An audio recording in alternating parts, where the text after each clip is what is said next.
Hi guys, I'm Teacher Luke, an expert Duolingo English Test teacher and the owner of DETready.com. Head over to that website to get more resources to help you study for this test.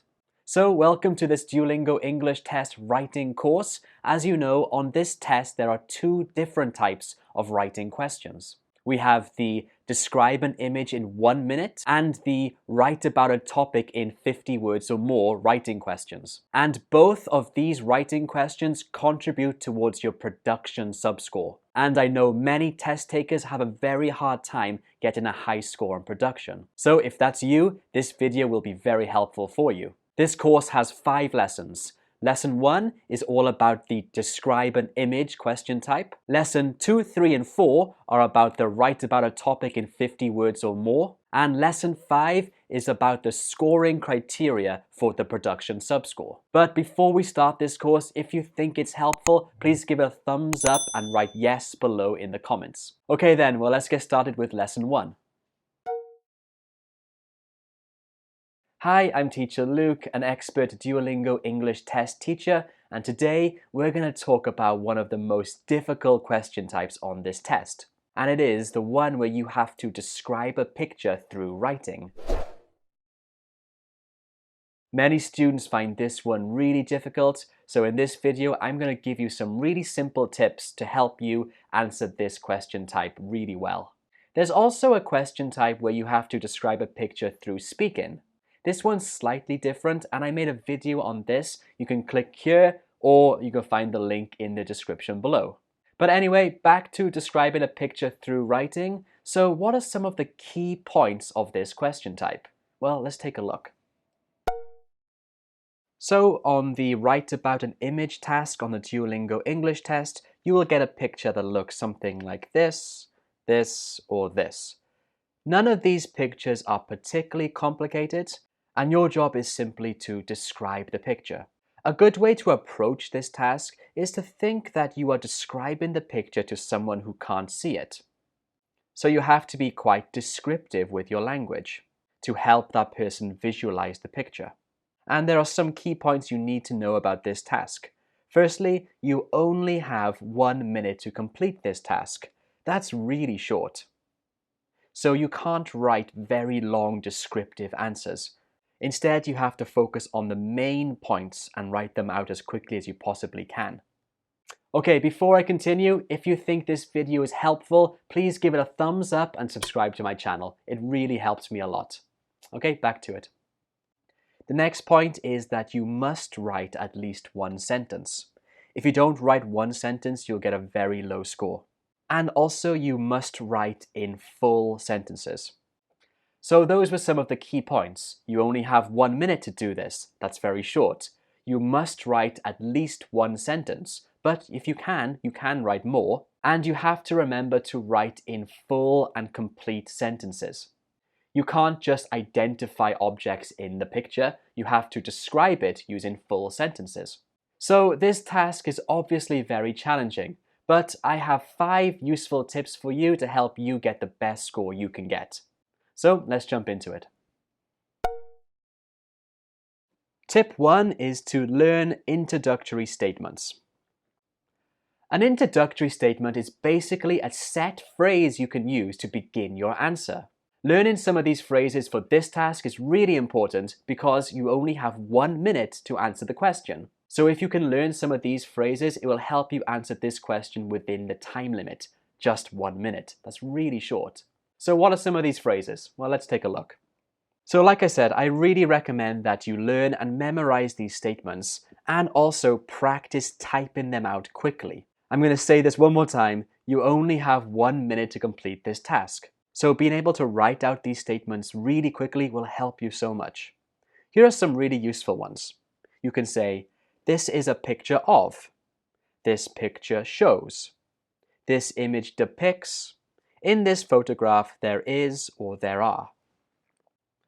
So in the Duolingo English test, you might get this question type 3, 4, 5, or even 7 times.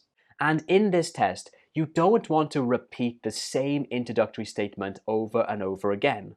The Duolingo English Test, the IELTS, the TOEFL, all of these tests want to see that you can use English in a variety of ways. So even though you will get this question type multiple times, you should try to use different introductory statements in each one. So don't just learn one of these statements, try to learn them all and practice using all of them. So let's take a look at an example. So let's say this is our image that we have to describe through writing. How can we begin?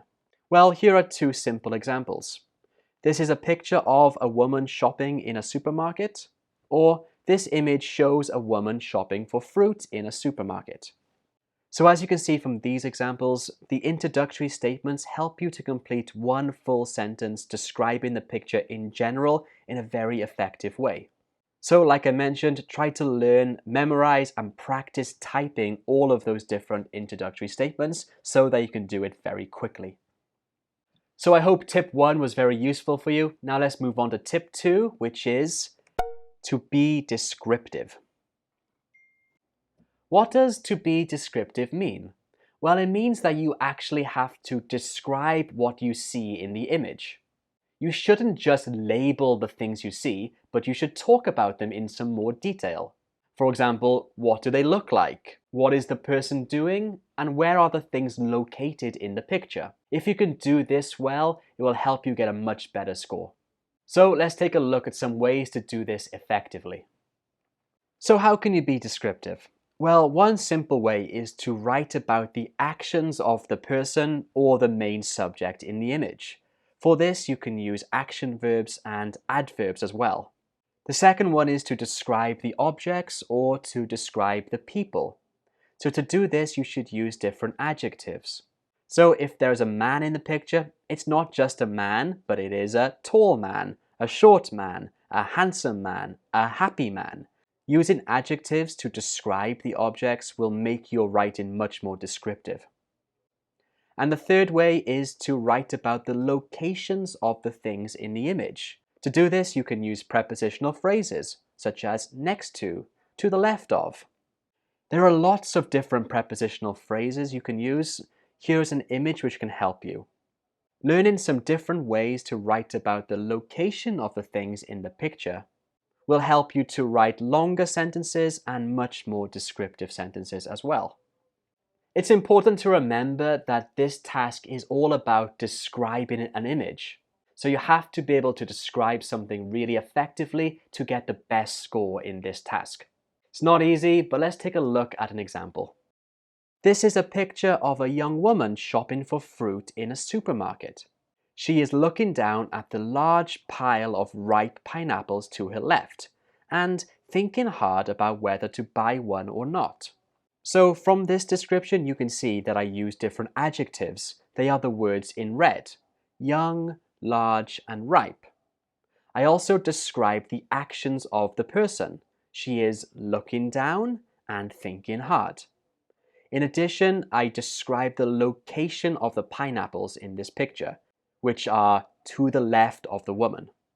So from this example, I hope you can see that using adjectives, action verbs, and describing the location of things is a great way to make your writing descriptive. And this will surely help boost your score. Okay, so tip number 3 is to make a prediction or to make a guess. This one is really useful for you to add an extra sentence to your answer and to show how good your English is. So let's take a look at how to do this correctly.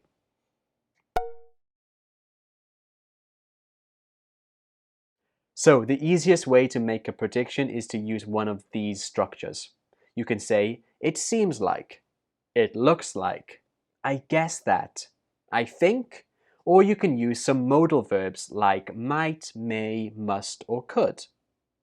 These are all useful ways of guessing or making a prediction. So let's take a look at some examples. So we could say, it seems that she's going to buy one of the pineapples. Or, I guess she won't buy a pineapple this time. Or, I think she is having a hard time choosing the best pineapple to buy. Remember, your prediction or your guess doesn't need to be correct. You get no extra points for making a correct prediction or a correct guess. Also, it doesn't even need to be interesting. Again, you get no extra points for being interested in this task. But making a guess or a prediction is a good way to add an extra sentence or some extra ideas to your description. And my next tip, tip number 4, is really important, so take a look here. Tip number 4 is all about your spelling and your punctuation. At the end of the day, this is a writing task, and spelling and punctuation are important parts of writing. So you need to pay close attention to these. For spelling, it's difficult for me to go over, but just make sure that you practice spelling before you take the test. If there are any words you're not sure about, look them up in the dictionary. But for punctuation, there are some simple rules I want to cover. So first and foremost, always start a sentence with a capital letter and always end a sentence with a full stop, a question mark, or an exclamation mark. So I know you know this, these are the most basic rules, but just want to remind you because I have seen some sample answers where students forget to do this correctly. You will lose points for not doing this correctly, so don't forget. Okay, so now let's move on to something more difficult, which is the comma. So many students make mistakes with commas, so I'm just going to give you some simple rules here to help you to avoid those mistakes. So the first rule is to use a comma to separate a series of nouns, adjectives, or verbs. Series means 3 or more. If you just have 2, you don't need to use a comma. For example, the woman is buying pineapples, apples, and bananas. So in this, I used 2 commas to separate the nouns. This is an easy rule, so you should be okay with this one. So far, my punctuation rules have been quite simple, but my next rule for using a comma is quite difficult, so pay attention to this. The second rule for using a comma that I want to show you today is to do with this acronym, fanboys. Fanboys basically represents these words: for, and, nor, but, or, yet, and so. In technical grammar terms, these are called coordinating conjunctions. Basically, these words are used to connect words, phrases, or clauses. Sometimes you need to put a comma before a fanboy, and other times you don't. So remember, you need to put a comma before the fanboys when they are connecting two independent clauses. So what is an independent clause? Well, an independent clause is a clause in a sentence which does not rely on any other information. It can be used as a full sentence. You can notice independent clauses because they usually have their own subject. So let's take a look at some quick and easy examples. Below are 2 sentences. Which sentence do you think needs a comma? Right, it's number 2. Number 2 needs a comma because she didn't wear anything else is an independent clause. This can be a full sentence by itself, and it has a subject, she. So if you want to connect the first clause, she wore a blue dress, with the second clause, she didn't wear anything else, with a fanboy, in this case, but, then you need to put a comma before but. So she wore a blue dress, comma, but she didn't wear anything else. In contrast, number 1 doesn't need a comma because nothing else is not an independent clause. It is a dependable clause. Nothing else is not a full sentence. So for number 1, you don't need to use a comma. I will make a much more detailed video on how to use punctuation correctly. But for now, memorize and learn these 2 rules, especially the ones about using a comma. Okay, let's move on to my last tip, which is tip number 5. Tip number 5 is to remember to leave time to check for errors. Even though this is a simple tip, it is so essential. Make sure you leave yourself enough time to read your answer one more time and check for any small mistakes. Making a typo or a small spelling mistake is so easy, so make sure you read it one more time to check for errors. So those were 5 simple tips you can use to get a better score on this task. Now it's your turn, I'm going to show you 2 images and give you some time to make your own answers. And at the end, I will show you my own sample answers. You can write your answers in the description below and make sure to time yourself.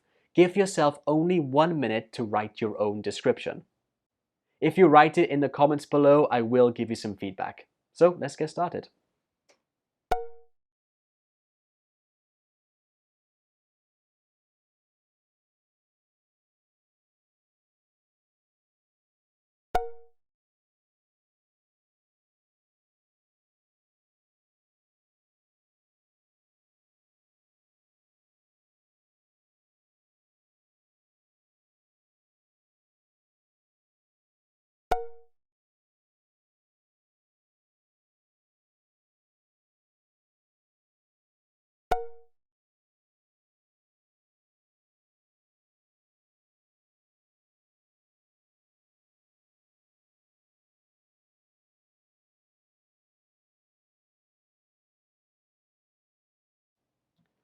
And that's it from me today. If you have any questions, let me know in the comments below and join my Facebook group. The link is below. In my Facebook group, you can ask any questions about the Duolingo English test. It's a great place to get information.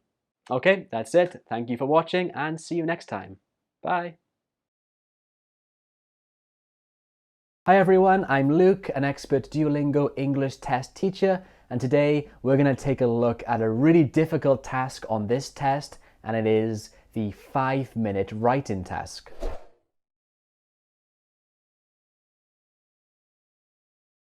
This task is really hard because you've got to be able to write logically and coherently, you've got to respond and answer the question directly, and you've got to show off all of your grammar and vocabulary in just 5 minutes.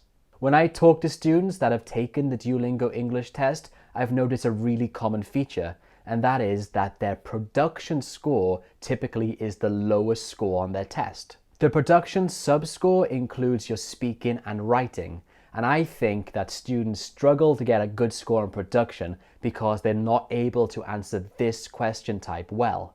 So if that's you, this video is going to be so helpful for you. We're going to go over some of the key points of the 5-minute write-in task, and then I'm going to give you some really useful tips to help you to organize your answer well and write with a logical and coherent structure. But before I start, if you think this video is useful for you, please give it a thumbs up and subscribe to my channel. It really does help me a lot. Okay, well, let's get started by looking at some of the key points of this write-in task.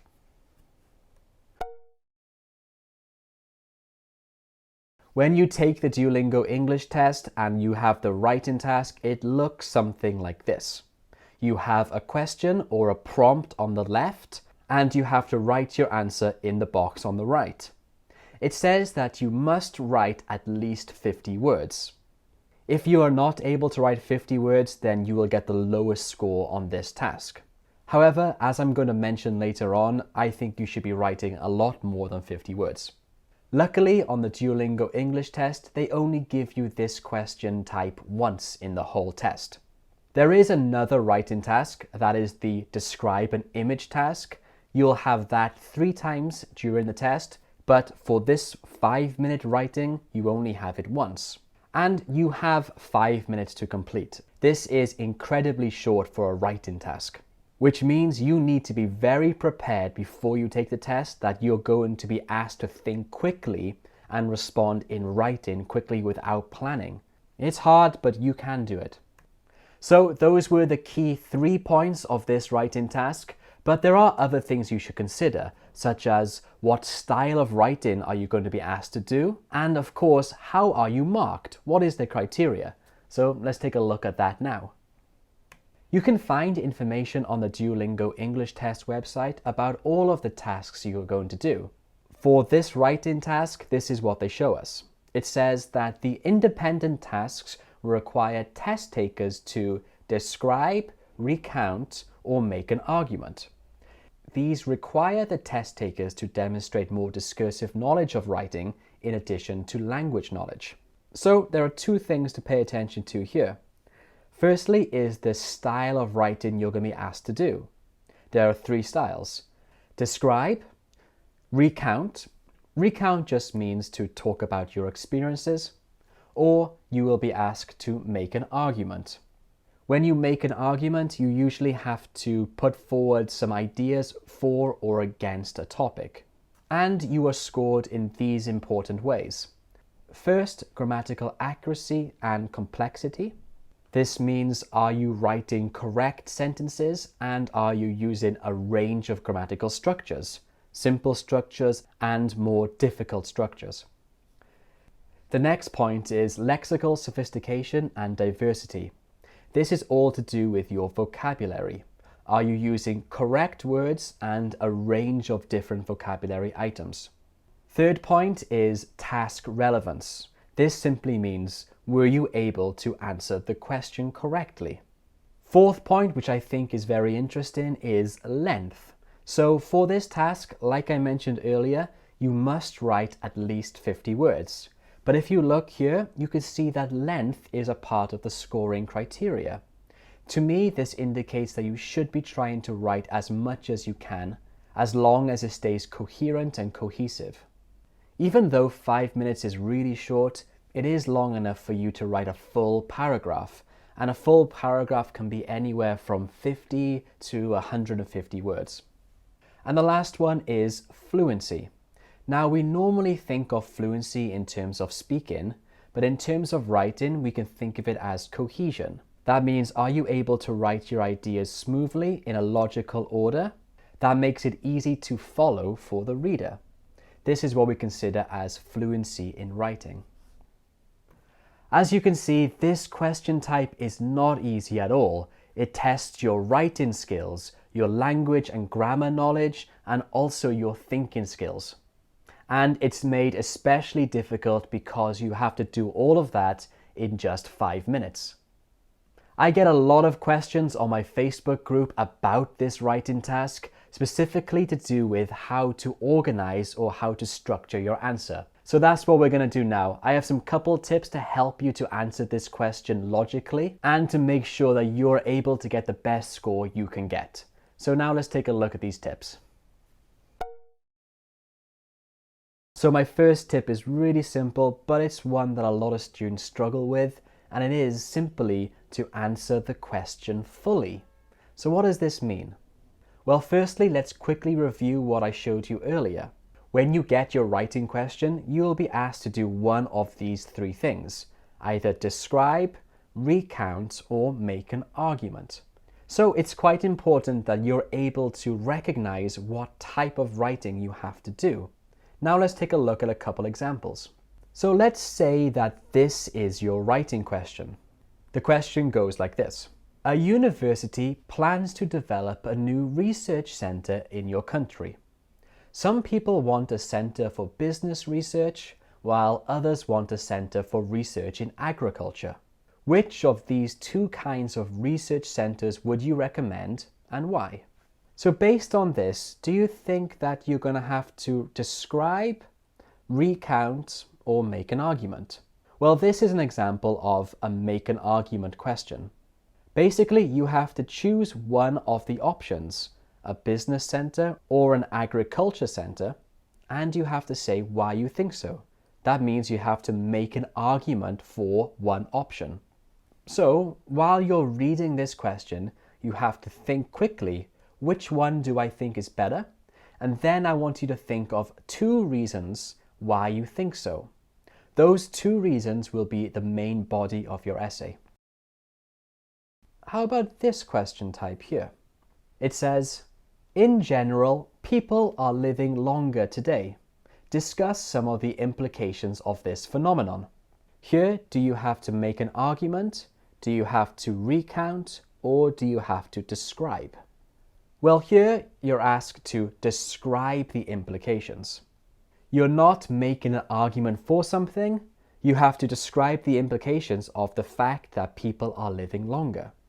So here you need to think about either the effects or changes that this phenomenon, people are living longer, have on society. And you have to describe them. So for this, I think you should describe at least 2 implications and provide examples or further information to support your ideas. Here is the third example. Films can tell us a lot about the country where they were made. What have you learned about another country from watching its movies? So is this an argument essay, a descriptive essay, or is it a recount? Well, as you've guessed, this is actually a recount because this essay prompt is asking you to talk about your experiences. What exactly have you learned about another country from its movies? So you're talking about your experience. To answer this question, you would pick one country and again, at least 2 things you have learned from its movies and provide examples of those things you've learned. So that was tip number 1. It is really important that you're able to quickly identify what type of writing you're being asked to do. Are you being asked to make an argument, describe something, or recount, which is to talk about your experience? It's important to be able to identify quickly because task relevance is part of the criteria and the way you write will change depending on the type of writing you're being asked to do. Okay, now let's take a look at tip number 2, which is how to organize your answer. So tip number 2 is by far the most important here, and it is organizing your answer. I think it's better to write this whole answer as one paragraph, and your paragraph should include an introduction, some supporting sentences, and a concluding sentence. You shouldn't forget that the Duolingo English Test is an academic English test. That's why lots of universities accept it. So these universities want to know that you're able to write in an academic and professional style. And being able to write a logical and correct paragraph is a part of this academic writing style. And these 3 features are key ingredients of a good paragraph. Okay, so what should you write in your introduction? Well, your introduction is simply a topic sentence. So what is a topic sentence? Well, it is the first sentence of a paragraph, and it tells the reader what the paragraph is about. This is really important because the reader needs to be able to understand very quickly what your whole paragraph is going to say. In addition to this, it will inform your supporting sentences. And your topic sentence states clearly your position or your opinion. This is particularly true in argumentative writing. So let's take a look at an example topic sentence. Let's say this is our question. Some people believe that they should keep all the money they earn and not pay tax to the state. Do you agree or disagree? So the first thing you need to recognize that in this question type, they want you to make an argument. Do you agree that people should keep all their money, or do you disagree? Your topic sentence for an argumentative writing should state clearly your opinion. So this is what I wrote. I disagree with the statement that individuals should keep all the money they earn and not pay taxes for 2 main reasons. So, do you think this is a good topic sentence? I think it's pretty good for 2 reasons. Firstly, I told the reader exactly what the paragraph is about. Secondly, I gave my opinion right from the start, so it's very clear what I think. And thirdly, I included a controlling idea. The controlling idea part is for 2 main reasons. So why is this a controlling idea? Simply, the reader now expects that I will discuss 2 reasons to support my topic sentence. The controlling idea shows the reader exactly how my paragraph will be organized from now on. So this is an example topic sentence. Now let's take a look at supporting sentences. So what are supporting sentences? Well, they explain and they develop the topic sentence. They discuss the topic sentence by explaining the main ideas and discussing those more fully. Supporting sentences usually include reasons, examples, facts, results, statistics, or anything else that proves your ideas are true. So let me show you an example. My topic sentence for this essay is what we just discussed. I disagree with the statement that individuals should keep all the money they earn and not pay taxes for two main reasons. Okay, so that's my topic sentence. Now I need to support my topic sentence by discussing this topic and explaining my ideas fully. So my supporting sentence looks like this. First and foremost, taxpayer money collected by the government is used to fund basic amenities and public services, such as running water, schools, and hospitals. So my first supporting sentence is clearly related to my topic sentence, and it provides further information to support my topic sentence. You could also include some more information, just like this. It's important to remember that without taxpayer money, we would not have such basic services and our lives would be worse off as a result. So those were an example of a topic sentence and one supporting sentence. Usually in an essay, you will have more than one supporting sentence. For the supporting sentences, it's really important to know that they should be related to your topic sentence.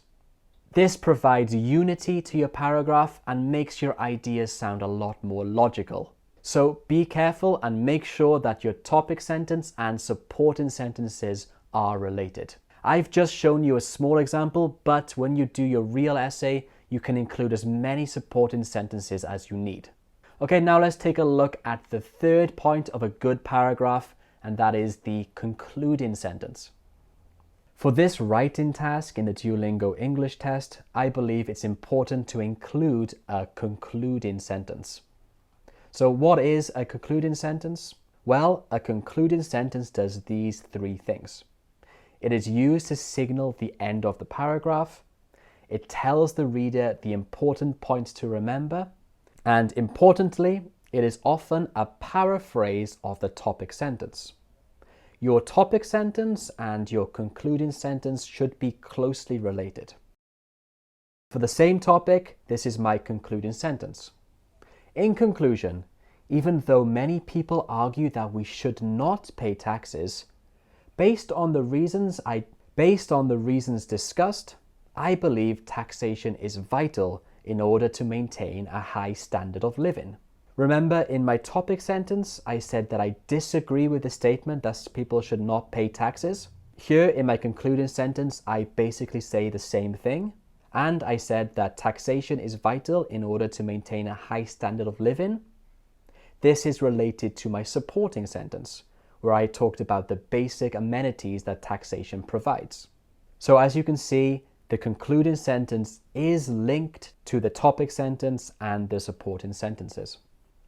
Okay, now let me put all of this together into one paragraph and show you how it's structured. In this paragraph, I've also included more supporting sentences, so we'll go through it together and I'll highlight some good points from this paragraph. I strongly disagree with the statement that individuals should not pay taxes to the state for two main reasons. First and foremost, taxpayer money collected by the government is used to fund basic amenities and public services, such as running water, schools, and hospitals.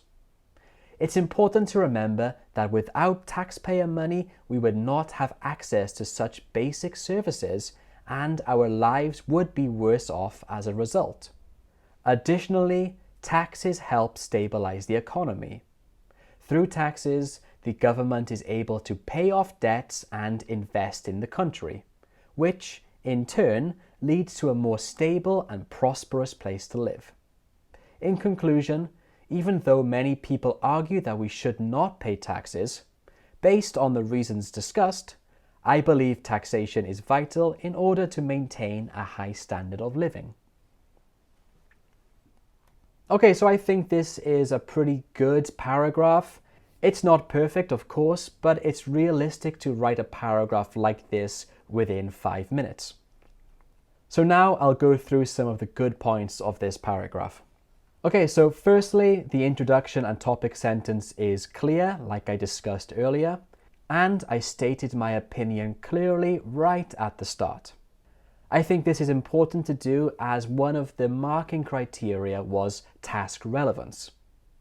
So this task is asking, do I agree or do I disagree? In my topic sentence, I clearly answered that already by saying I strongly disagree. I also use transition words in this paragraph to signal to the reader when I'm moving on to a new idea. These transition words are the words in green here. So we had first and foremost. First and foremost signaled that I'm going to talk about my first idea and actually my most important idea. Additionally is used to signal that I will talk about another idea related to the topic. And in conclusion, of course, signals that I'm about to conclude my paragraph. It's important to use transition words like these when you're writing your paragraph. The third point I want to highlight is that I included 2 supporting ideas with additional information. These 2 supporting ideas are very closely related to my topic sentence, which is very important to do. The 2 ideas are underlined. The first one is to fund basic amenities and public services, and the second idea is to help stabilize the economy. In order to provide more information to my supporting ideas, I provided examples, things like running water, schools and hospitals. And I discussed the implications, which in turn leads to a more stable and prosperous place to live. And the fourth good point is that I included a concluding sentence which summarized my topic sentence and was closely linked to my supporting ideas. Remember to include a concluding sentence when you're doing your paragraph. This video was all about the best way you can organize and structure your writing for this writing task. This task is particularly difficult, but if you have a structure in mind and you know how to write a good paragraph, that will make your life so much easier. And before you take the Duolingo English test, make sure you practice this type of writing really often and give yourself just 5 minutes to do so. Don't forget, you need to include a topic sentence, supporting sentences which are related to your topic sentence, and a concluding sentence as well. I'm going to make more videos on writing for this Duolingo English test soon. So if you want that, please write yes below in the comments or give me some ideas of things I can make videos about. And that's it from me today. Thank you very much for watching. I hope this was helpful. Thank you, and I'll see you next time. Bye. Hi everyone, I'm Teacher Luke, an expert Duolingo English test teacher, and this is my second video on the writing for 50 words, or the writing about a topic question type. Like I said, this is my second video on this question type, so if you haven't seen my first one yet, I highly recommend you do so. You can click this card here. In the first video, I give you some simple tips on how to organize an answer, and then I show you a sample answer for an argumentative writing prompt. In this video, we're going to look at another one of the writing questions, the recount. So just in case you don't remember or you're new, let's take a look at the different styles of writing questions the Duolingo English Test asks you. So when you go to the Duolingo English Test website, you can find this information. It shows the types of writing they could ask you to do when you do the test. So there are 3 different styles. We have the describe, the recount, or the make an argument. The recount, which we'll talk about today, is all about talking about your own experiences. Like I said, in my first writing video, I gave an example answer of the argumentative writing, so how to make an argument paragraph. The link is in the description below. So yes, in this video, we're going to talk about the recount. I'm going to give you some quick tips on how to structure your recount answer, and then I'll show you a sample answer and we'll analyze it together. But before we start that, if you think this video is helpful for you, please give it a thumbs up and subscribe to my channel. It really does help me a lot. So let's take a look at the scoring criteria first. This is really important to know because you need to know what you're being assessed on. That way you can tailor your studies to the criteria. So let's take a look at that now. So this writing criteria is the same for both of the writing tasks. This one, the 50 words writing, and also the describe an image writing task. The criteria is exactly the same, so let's check that quickly now. The first point is grammatical accuracy and complexity. Grammatical accuracy refers to the correctness of your sentences in terms of grammar when you're writing. So basically, are you able to write error-free sentences? And complexity refers to the type of grammar you're using. Are you just using simple sentences, or are you using a mixture of simple and complex sentences? This is what we mean by complexity. Next one, we have lexical sophistication and diversity. This simply refers to your vocabulary. So basically, are you using the correct words to represent your ideas, and are you using a mixture of vocabulary? It's important that you don't repeat the same words over and over again, because that is not diverse. You want to be able to show diversity through your vocabulary. The third point is task relevance. Basically, did you answer the question? So I see a lot of students when they do this writing task, they don't actually answer the question. Instead, they write something loosely related to the topic, but it doesn't really answer the question. If you do that, you will lose points for task relevance. Next one is length. So of course, for this task, you need to write at least 50 words. However, I recommend that you try to write more, probably around 100 to 150 words. And lastly, we have fluency. In writing, fluency is also known as cohesion. Do your ideas link smoothly? And does your paragraph as a whole look like one solid paragraph rather than a mixture of individual sentences? This is what we mean by fluency in writing. Okay, so that's the criteria for the writing assignments on the Duolingo English test. There is a lot to consider here. However, I think it's quite fair because in order to be able to write a good paragraph in English, you need to be able to do all of those things very well. And it's also the same criteria on the IELTS and TOEFL exam. So it really does test your English writing skills fully. Okay, so now let's take a look at how you can organize your recount paragraph.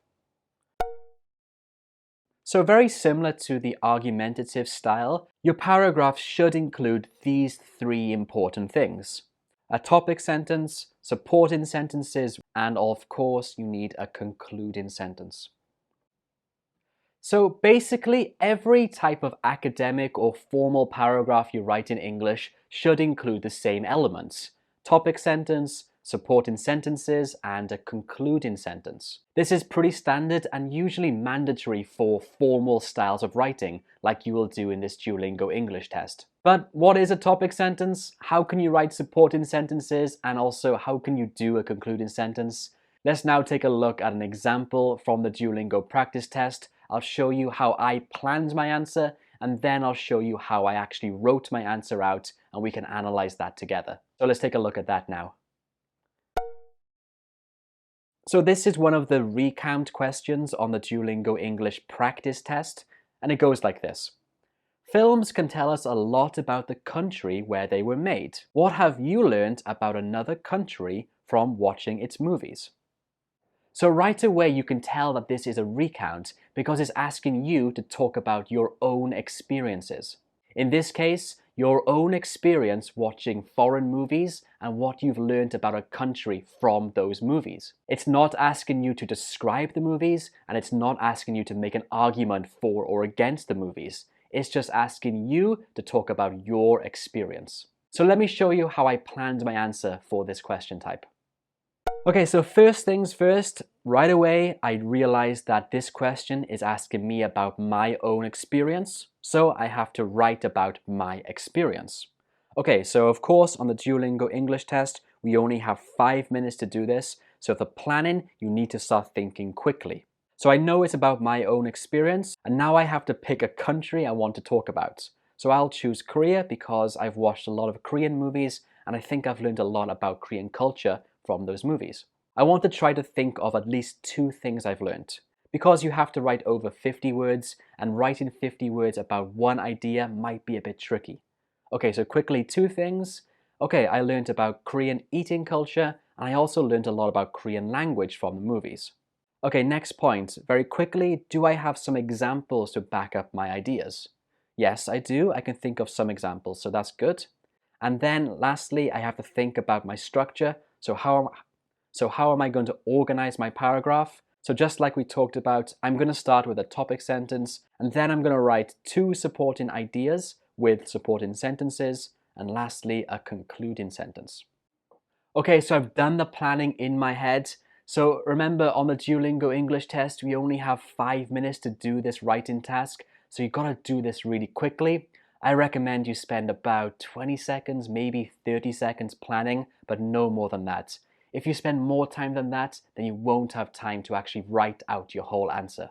And remember, when you do your planning, it's got to be in your head. Don't say your answers out loud because that's against the Duolingo test rules. And definitely don't write them down on a piece of paper. That's for sure against the rules. So you have to do all the planning in your head. Okay, so my planning's done. Let me now show you my answer. So this was my first sentence.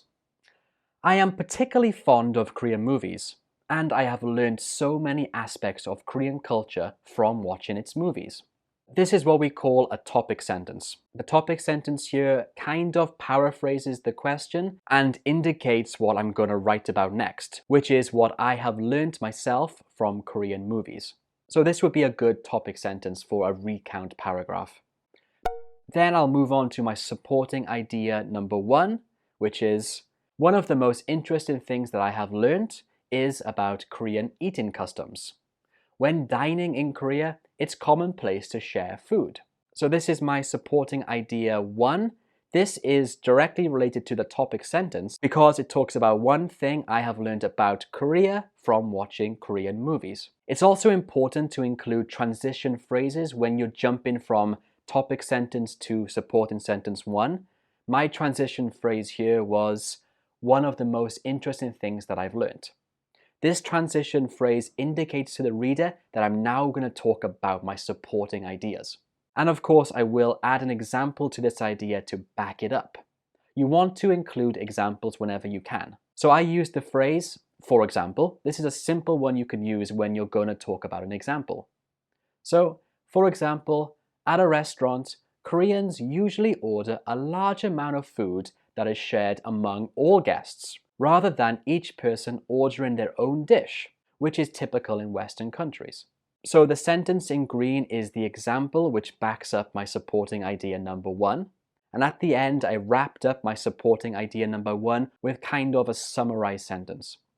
Eating the Korean way means eating from the same bowl, since sharing is a big part of their culture. And this is enough for one idea. Remember, in the Duolingo English test, you only have 5 minutes, so you can't be writing lots and lots of examples. Instead, I recommend that you write one idea, provide one example, and then wrap up your idea with a summarizing sentence. After you finish supporting idea number 1, you should move on to supporting idea number 2. My example answer goes like this. Another useful thing I have learned is the Korean language. Again, I used a signal phrase here. Another useful thing I have learned. This signals to the reader that I'm moving on to a new idea. And of course, just like in supporting idea number 1, I provide an example. Even though I am studying Korean at a college, watching Korean movies has taught me a lot of spoken idioms and slang expressions that do not appear in textbooks. This is an example. And I used a contrasting sentence structure, even though. So I'm contrasting studying Korean at a college and studying through Korean movies and what I have learned differently from those movies, which were spoken idioms and slang expressions. And just like in my supporting idea number 1, I wrapped up this idea with a summary of sorts. In this case, it was a result. This has helped me to expand my knowledge of spoken Korean and made me sound more fluent. Of course, I could write a lot more here if I had more time, but I only have 5 minutes and I think this is enough for the Duolingo English test. Lastly, it is important to write a concluding sentence. Mine is, to sum up, from my experience, watching foreign movies can be a fantastic source of education as well as entertainment. And the same as all the other sections, I include a transition word here to show that I'm going to conclude my paragraph. I used to sum up, which of course is a concluding transition phrase. It shows the reader that I'm about to write my conclusion. So it's important to include these transition phrases. Here's the example in full. It's a bit small on this screen, I know, but I will write it in the description below and you can read it from there. The word count for this was 175 words. A lot of students ask me whether they should write their answer as one full paragraph, like I have here, or separate it into small paragraphs. So this is a really common question I get asked, and to be honest, I don't think it's very important whether you write it as one paragraph or as separate smaller paragraphs. I think the important thing is that you follow the criteria that the Duolingo English Test team set for us. Remember, grammatical accuracy and complexity, lexical sophistication and diversity, task relevance, length, and fluency. I think those are much more important things to be concerned about. However, if you want my opinion, only my opinion, I think writing as one paragraph is a bit better. Because you only have 5 minutes, and usually when you only have 5 minutes to do a writing task, you're only expected to write one paragraph. And that's it for this video. I hope this was helpful. Remember, my full answer is below in the description, so definitely go and read and study that. And that's it. Thanks for watching this video all the way to the end, and I'll see you next time. Bye. Hi guys, I'm Teacher Luke, an expert Duolingo English Test teacher, and today I have another video about the 50 words or more writing question. In my previous writing videos, I discussed the recount paragraph and the make an argument paragraph. Today, I'm going to look at the third type, which is the describe paragraph. If you haven't watched my previous videos yet, I recommend you do so after this video. The links are below in the description. Okay, before we start, as always, if you think this video is helpful for you, please give it a thumbs up and subscribe. It really does help me a lot. So let me start by very quickly looking at the scoring criteria. This will help you to understand how the Duolingo English Test team assess your writing. So you can find this information on the Duolingo Test website. Basically, your writing is being scored on these 7 points: grammatical accuracy, grammatical complexity, lexical sophistication, lexical diversity, task relevance, length, and fluency. So those are the 7 points you're being assessed on. I have made a whole video discussing this. If you're interested in watching that, the card is here. And in this video at the end, we'll look at my sample answer for the described prompt and analyze it using this criteria. Okay, so let's take a look at my sample answer now. Remember, this is for the describe question prompt. And the question I'll use comes from the Duolingo Test practice site. So let's take a look at that now. So this is the question on the Duolingo English practice test. It goes like this. In general, people are living longer today. Discuss some of the implications of this phenomenon. So right away, we know that this is a describe writing prompt because it doesn't ask you to tell your own story, that's a recount, and it doesn't ask you to make an argument. It's not asking whether you agree or disagree with something. It's just asking you to discuss the implications or describe the implications. So again, you don't have to make an argument. You don't have to say if you agree or not. You just have to describe what's actually happening. In my opinion, this type of paragraph is easier than the make an argument one. So I have written a sample answer for this question. Let's take a look at that now. And as we go through it, I'll talk about the way I organize the answer. This will be helpful for you because in the Duolingo test, you only have 5 minutes to do this. So if you have a structure in mind, that can really save you a lot of time. So let's take a look at my answer. So you should always start with a topic sentence, the same as in the other writing prompts as well. My topic sentence for this question goes like this. Life expectancy is increasing all around the world, and this has both positive and negative implications. So right away, when you read this topic sentence, you know what I'm going to talk about. I'm going to talk about a positive and negative implication. Topic sentences outline what the rest of your paragraph will discuss. So it's really important to include a topic sentence when you start your paragraph for this question type. And of course, after you've written your topic sentence, you have to follow it up with some supporting ideas. For the Duolingo test, you only have 5 minutes to do this. That's really short, but I still would like to see 2 supporting ideas in a paragraph. So let's take a look at my supporting ideas now. So this is my supporting idea number 1. One of the most concerning implications is the burden it has on the taxpayer. Since more and more people are living longer and having longer retirements, there is a shortage of funds available for essentials such as pensions and healthcare. As a result, younger people are picking up the bill through higher taxes. So this is my supporting idea number 1. I have one implication. The implication is the burden it has on the taxpayer. It refers to life expectancy increasing. Then I gave an example. Since more and more people are living longer, there is a shortage of funds available for essentials, such as pensions and healthcare. This is an example. And I followed up the example with the result. So how does this affect society now? As a result, younger people are picking up the bill through higher taxes. This is a good way to write your supporting ideas. You have your idea, or in this case, your implication. Then you provide some examples, and if you can write the result. The result refers to the consequence, or the outcome of the implication. So this is a good way to structure your supporting ideas. Like I mentioned earlier, I think you should try to get around 2 supporting ideas in this paragraph. However, if you think you don't have enough time, 1 is okay. But for me, I had enough time, so let's take a look at my supporting idea number 2 now. Supporting idea number 2. On the other hand, there are social benefits of this phenomenon. One benefit is that grandparents have more time to spend with their grandchildren, which can help build a stronger sense of community and encourage family values. Again, in this supporting idea, I followed the same structure. My implication is that there are social benefits. The example is that grandparents can spend more time with their grandchildren, and the result is that this can help build a stronger sense of community and encourage family values. Okay, so that's supporting idea number 2. I hope you see now that each of my supporting ideas have the same structure. And it's a very good way to structure your ideas. It's not the only way, but it's a way that I like. And I think it's very time efficient too, which is important for the Duolingo test. So those were my supporting ideas, but it's not over yet. We have to write a concluding sentence. Every good paragraph always includes a concluding sentence. To conclude, life expectancy is going to continue to increase.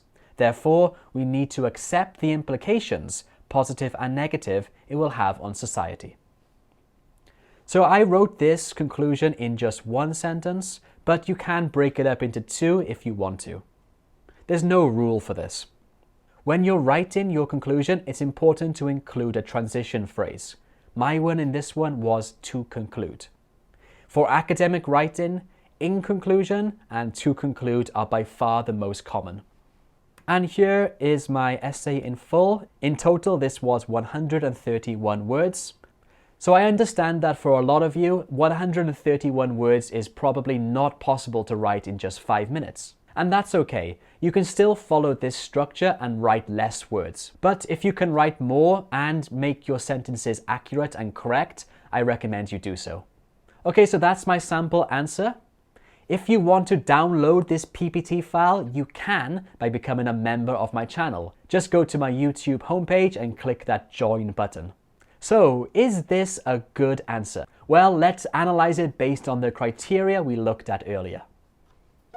So you all remember the criteria, right? Well, let's go through these points one by one to see if my paragraph does well based on this criteria.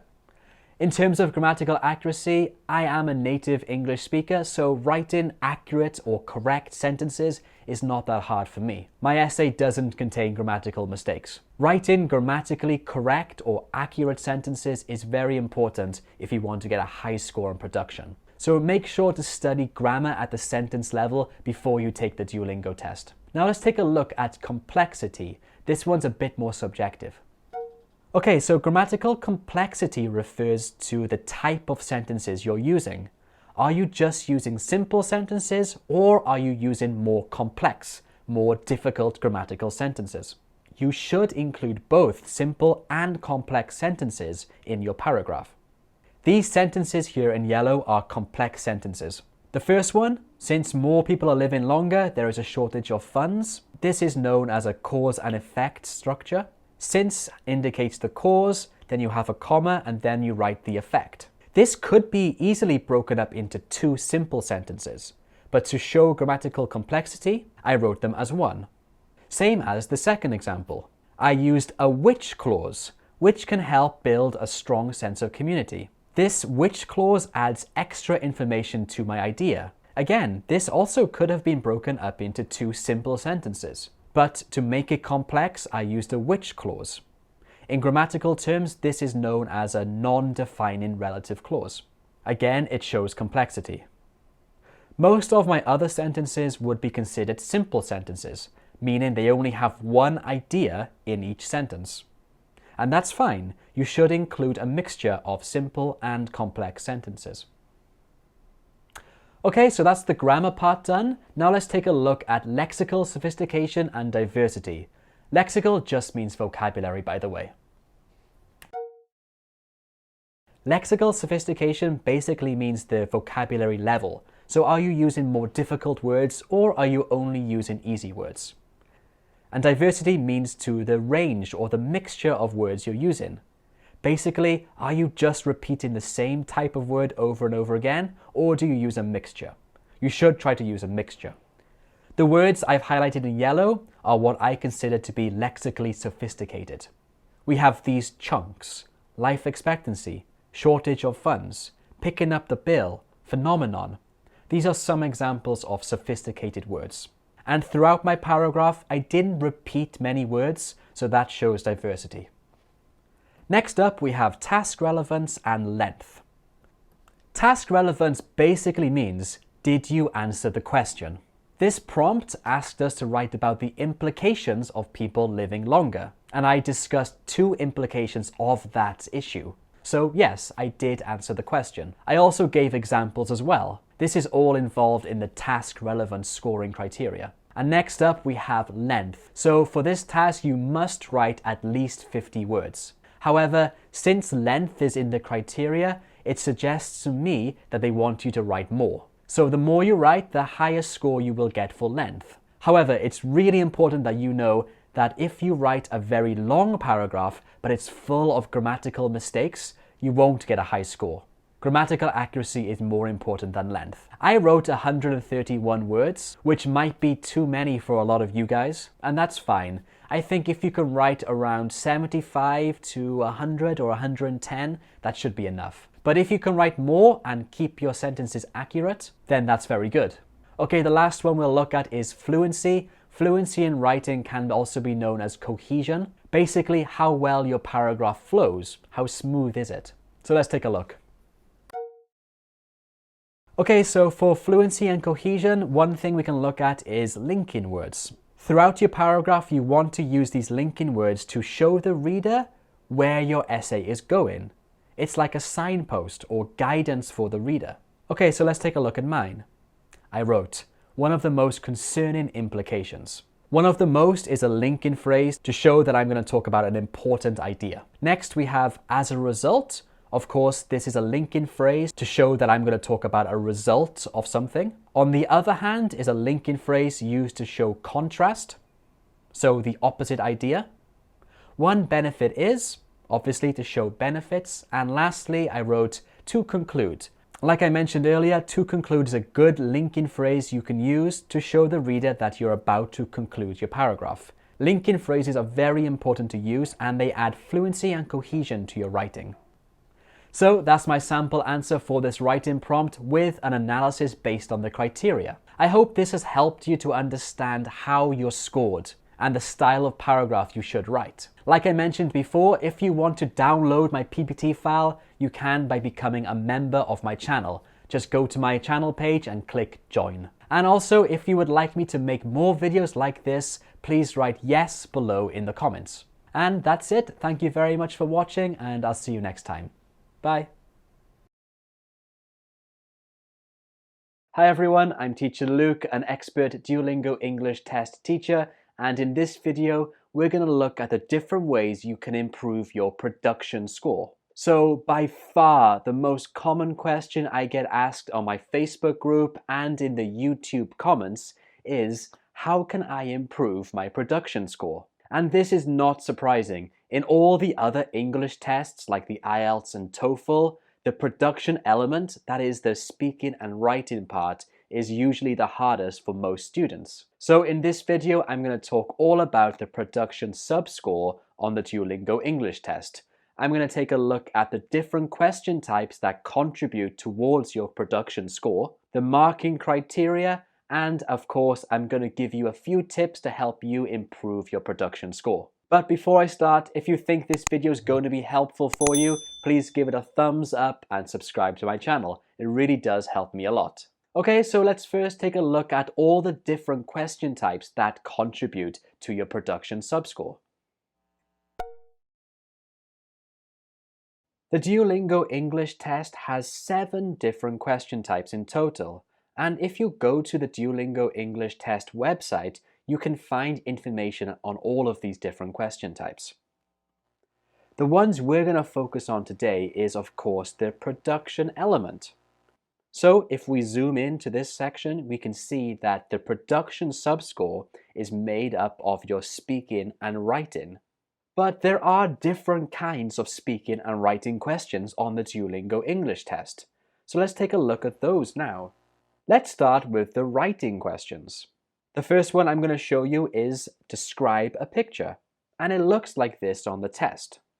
For this, you have 60 seconds to write at least one sentence describing the image. And in total, you will have this question type 3 times during the test. I made a video showing you how to answer this question type really well. There is a link in the description below. The next writing question type is to write about a topic. For this, you have to respond to a prompt or a question, and you need to write at least 50 words. And you have 5 minutes to do this one. This question type, in my opinion, is the hardest on the whole test. And I think a lot of students lose points because they can't answer this question type well. But luckily, you only have to do this question type once in the whole test. To get a good score on this, you need to be able to write a full paragraph in an academic style. I also made a video discussing this question type. You can find it in the description below. Okay, so those are the 2 writing questions that contribute to your production score. Now let's take a look at the speaking ones. Actually, the speaking ones are quite similar. The first one is to describe an image through speaking. So similar to the writing one, but you gotta do it through speaking. For this, on the speaking one, you have 90 seconds to describe the image. And you must speak for at least 30 of those 90 seconds. You'll get this once in the test. The next speaking task is a lot more difficult in my opinion, and it is to speak about a topic for 90 seconds. But there are 2 different types of this.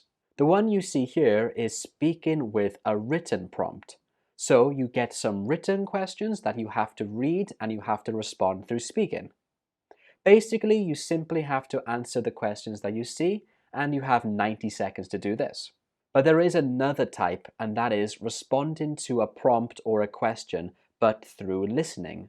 So you have to listen to the question and answer through speaking. You won't be able to see the question in writing, which of course makes it a lot harder. You have to listen, remember the question, and respond. Overall, you have to do this question type 3 times in the test.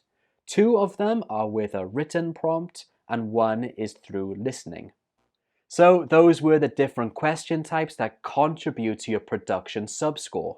And based on this, you can understand why some students have a hard time getting a good score on production, because these question types are really difficult to answer well. Like I mentioned, I have made videos covering all of these different question types. You can find the links below in the description. So those were the different questions, but what is the criteria? How are you actually marked? And how can you improve your score? Well, luckily on the Duolingo English Test website, they do show us the criteria. So I'm going to show you that now, and I'm going to give you tips on how you can improve your production score based on the criteria. So let's look at that now. When you go onto the Duolingo English Test website, you can find this information. They actually show you what the criteria is for the extended speaking and writing tasks, which all contribute towards your production score. As you can see, the production questions are marked based on these elements: grammatical accuracy, grammatical complexity, lexical sophistication, lexical diversity, task relevance, length, fluency, and acoustic features. Some of these words are tricky. Lexical basically means vocabulary, and acoustic features means pronunciation. So that is how the Duolingo English Test production score is evaluated. It's based on those 7 key points. And it's great that the Duolingo team share this with us because it means that you can focus your studies on these key points in order to improve your score. So that's what we're going to do now. I'm going to go through these points individually, one by one, and give you some really useful tips on how you can improve on each part. So let's get to it. So we're going to look at these one by one, and I'm going to give you some tips. I combined some of them to make it easier for me to teach you, and we're going to go through it in this order: grammatical accuracy and complexity, then lexical sophistication and diversity. Like I said, lexical just means vocabulary. Then we'll look at task relevance, length, and fluency. Okay, so for grammatical accuracy, these are 3 key points you need to think about. You need to be able to make mostly error-free sentences. To do this, you shouldn't be making simple mistakes, and most of your sentences in your writing and speaking are error-free. If you can do that, you'll get a much higher score. Next, you want to be able to use a wide range of grammatical structures, different clauses, using conjunctions, and also a variety of complex structures. So I'm going to give you some tips, and specifically I'm going to focus on the last 2, a wide range of grammatical structures and a variety of complex structures. So take a look at the answer to this question. Describe the kind of accommodation you live in. This question might come up in the writing or speaking sections. The student answered like this: I live in an apartment. I really like my apartment. It's modern. It's conveniently located. The apartment is in the city center. It's close to my school. It only takes me 10 minutes to walk to school. The apartment is a bit small. I'd like to find a bigger one in the future. Even though the answer I just showed you had no errors, each sentence in it is absolutely perfect. The problem is that it only contains simple sentences. There's no variety and there's no complexity. If you answer like this, even with perfectly written sentences, you will get a low score because you need to show that you have a range of grammatical knowledge and you're able to use a wide range of structures. So let's take a look at a better answer to this question. In order to change this example to make it better, to give a wide range of grammatical structures, you might want to change it to something like this. I live in an apartment which I really like. It's modern and conveniently located. It's in the city center and close to my school. In fact, it only takes me 10 minutes to walk there. Since the apartment is a bit small, I'd like to find a bigger one in the future. So as you can see here, this answer uses a much wider range of grammatical structures, and it includes a variety of complex structures. Complex structures are simply when you combine more than one idea into one sentence. Like in sentence 1, I live in an apartment. I really like my apartment. That can be easily combined like this: I live in an apartment which I really like. So learning and being comfortable using different types of grammatical structures will help you get the highest score for grammatical accuracy and complexity. Okay, now let's move on and take a look at lexical sophistication and diversity. Remember, lexical just means vocabulary. To get a good score for lexical sophistication and diversity, you want to again use a wide range of vocabulary precisely. So you don't want to be repeating the same words over and over again. Instead, you can use different synonyms to show that you have a wide vocabulary. In addition to that, you want to use vocabulary that fits the style. This Duolingo English test is an academic test, so you want to be able to use academic and formal vocabulary correctly. And lastly, you want to be able to use collocations. Collocations are words that combine naturally together. So again, let's take a look at an example of how you can improve. And I'm going to take a look at the first point, which is using a wide range of vocabulary precisely. So again, here's an example, and I'll let you know from the start, this is not a good example because there are too many repeated words. So this is the question. This question would more likely appear on the writing part of the test, but it might appear on the speaking part. So let's read it together. I agree that students should be required to attend all classes for two reasons. One reason students should be required to attend classes is for discipline. Without the pressure of mandatory attendance, many students might think that classes are not important. Most university students are teenagers or in their early 20s, thus are still learning how to manage their lives. Without mandatory attendance, I believe that many students will lack the discipline to attend classes on a consistent basis. Another reason is, and so on, so on. So as you can see here, this answer includes many repeated words. In this short paragraph, we see the word students 5 times and the word classes 4 times. In order to get a higher score in production, you want to be able to use a wider range of vocabulary. And you can simply do this by using synonyms. So what are some synonyms for students? Well, firstly, we can have learners. In university, we have the younger students, they are called freshmen.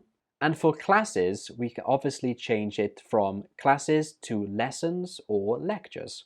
This is a simple example, but it shows how using repeated words can lower your score. So when possible, try to use synonyms and show the Duolingo test that you do have a wide vocabulary. So far, we've looked at 2 parts of the production criteria, and actually I believe those 2 are the most important and the areas where most students struggle with. So if this is you, be sure to practice using a wide range of vocabulary and grammar when you're doing your practice tests or when you're studying for this test. Make sure you're comfortable and you're able to use those different grammar structures without many errors. All of that combined will surely improve your production score. But that's not it. Now let's take a look quickly at the 3 other sections of the production subscore. Okay, the next part I want to look at is task relevance. So this basically means, are you able to respond to the task, the questions, or the prompt correctly? And to do this well, you should think about these 3 things. Firstly, are you able to fully address all parts of the task? Some questions might have more than one section to it, so you have to read the question carefully and respond to all parts of the task. Also, are you able to present a clear position or present your ideas clearly? And lastly, are you able to provide supporting ideas which add more information to your main point? So let's take a look at one of the writing questions on the Duolingo English practice test. It says, films can tell us a lot about the country where they were made. What have you learned about another country from watching its movies? So keeping in mind task relevance, what do you actually have to write about? So firstly, you need to consider that this whole topic is about films and movies. Then the question is, what have you learned about another country from watching its movies? So the task is asking you to share your experience about the things you've learned about another country from its movies. We call this a recount. A recount is basically just talking or writing about your experience. So to answer this well in regards to task relevance, this is what I would do. I would pick one country Maybe India, for example, because Bollywood movies are of course very popular. Then I would think of 2 things that I have learned. And of course, I would always give lots of examples. So I'm talking about India, I'm talking about 2 things I learned from Indian movies, and I'm giving examples to back up my answer. This is how you answer a question well according to task relevance. Remember, task relevance is vitally important. The next point is length. So for the describe a picture through writing, you have 1 minute and you have to write 1 full sentence. I recommend that you try to write more than 1 sentence because if length is in the criteria, it suggests to me that the more you can write, the higher you'll score for this section. Then we have another writing task, which is write about a topic. For this, you have 5 minutes to do it, and they say you need to write at least 50 words. But again, because length is being evaluated, it suggests to me that you should be writing more than 50 words. In 5 minutes, I think you can write anywhere between 100 and 200 words. For the describe a picture element through speaking, you have 90 seconds. And for talking about a topic, again, you have 90 seconds. For both of the speaking questions, they say that you should be speaking for at least 30 seconds. However, one more time, I think you can be talking longer than that. And I think it will help you to get a better score if you are able to talk for longer. And lastly, we have fluency and pronunciation. So fluency in writing and speaking involve things like linking sentences and linking ideas well. To do this well, you should be using different linking words like firstly, next, additionally, moreover. You can use those in speaking and writing and they show fluency. Also, for the speaking sections, pronunciation is important. You need to be able to speak very clearly, but you do not need to have a native accent. Instead, make sure you speak clearly and at a good speed. So not too fast, but also not too slow. And for writing, we have to consider spelling and punctuation. Unfortunately, when you're writing your answer on the Duolingo English test, there is no spell checker. And I know nowadays we all use programs like Grammarly or Microsoft Word, which correct our spellings for us. Unfortunately, that doesn't happen on the Duolingo English test, so make sure you remind yourself of spellings of difficult words before you take the test. Okay, that's a brief overview on the different tasks and the criteria of the sub-score with a few little tips for you. Of course, there are more things you can do to improve your sub-score, and I made videos covering all of these tasks in a lot of detail, so definitely watch those. The link is in the description below.